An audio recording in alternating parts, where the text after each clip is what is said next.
لمثل هذا فليعمل العاملون لمثل هذا فليعمل العاملون. Et le prophète à ce sujet, sallallahu alayhi wa sallam, avait dit لا يقول أحدكم نسيت أو لا يقول أحدكم نسيت آية كيت وكيت بل هو نسي يعني أنساه الشيطان. Cheikh Ibn Baz il nous rappelle ce hadith où le messager d'Allah sallallahu alayhi wa sallam a dit que personne d'entre vous ne dise j'ai oublié tel et tel verset, mais qu'ils disent on m'a fait oublier. C'est qui ce on dans on m'a fait oublier à votre avis, mes frères et sœurs?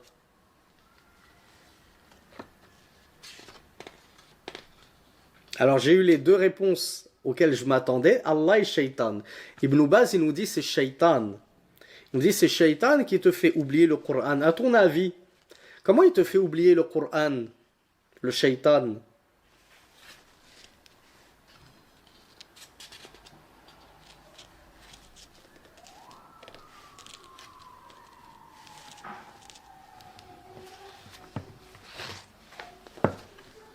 Alors bravo Samia. Bravo Yanis. Alors, il y a deux réponses à apporter.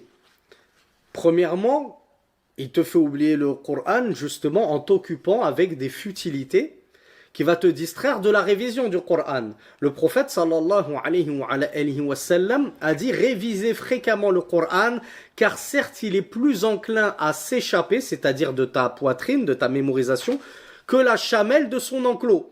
La chamelle, si tu lui enlèves le, je sais pas comment on appelle ça, une muselière ou la corde qui la maintient attachée dans son enclos, si tu lui enlèves ça, la chamelle elle va prendre ses jambes à son cou.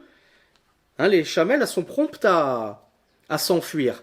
Le prophète sallallahu alayhi wa sallam a dit que le Coran est encore bien plus prompt à s'enfuir de ta poitrine. Donc il faut, tout comme il faut constamment surveiller que ta chamelle elle est bien attachée dans son enclos, tu dois constamment surveiller la mémorisation du Coran que tu as dans le cœur, dans ta poitrine.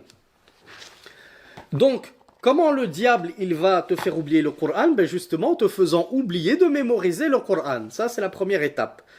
Deuxième étape, vous êtes nombreux à me l'avoir apporté avec les péchés. Et oui, et qui plus est la musique. Mais pas que. Tous les péchés sont susceptibles de te faire oublier un petit peu du Coran. Mais la musique étant l'un des pires.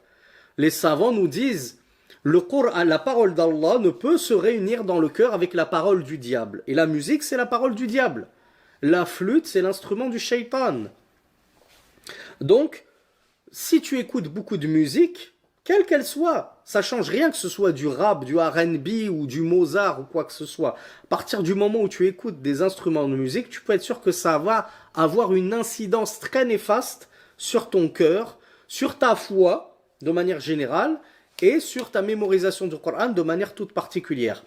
Mais outre la musique, les péchés de manière générale noircissent le cœur et feront que la foi justement diminuera dans ton cœur. On y a consacré un séminaire entier, 2 séminaires même, les causes de l'augmentation de la foi et les causes de diminution de la foi. On a vu à quel point les ta'at, les œuvres, les actes d'obéissance augmentent la foi et à quel point les transgressions, les actes de désobéissance et les péchés diminuent la foi. Donc le shaitan, il va te pousser à faire des actes de désobéissance, à transgresser, à tomber dans les péchés, afin que tu chutes en foi et que ce Coran finisse par disparaître de ta poitrine. Donc on demande à Allah subhanahu wa ta'ala qu'il nous préserve de tomber aussi bas dans le péché au point qu'Allah azza wa jal, au point que Allah subhanahu wa ta'ala nous prive de ce bienfait immense qu'est la mémorisation du Coran. هذا والله أعلم وصلى اللهم على نبينا محمد سبحانك اللهم وبحمدك أشهد أن لا إله إلا أنت أستغفرك وأتوب إليك والسلام عليكم ورحمة الله وبركاته. Bon appétit à tous et à demain incha'Allah ta'ala. فادخلي في عبادي وادخلي جنتي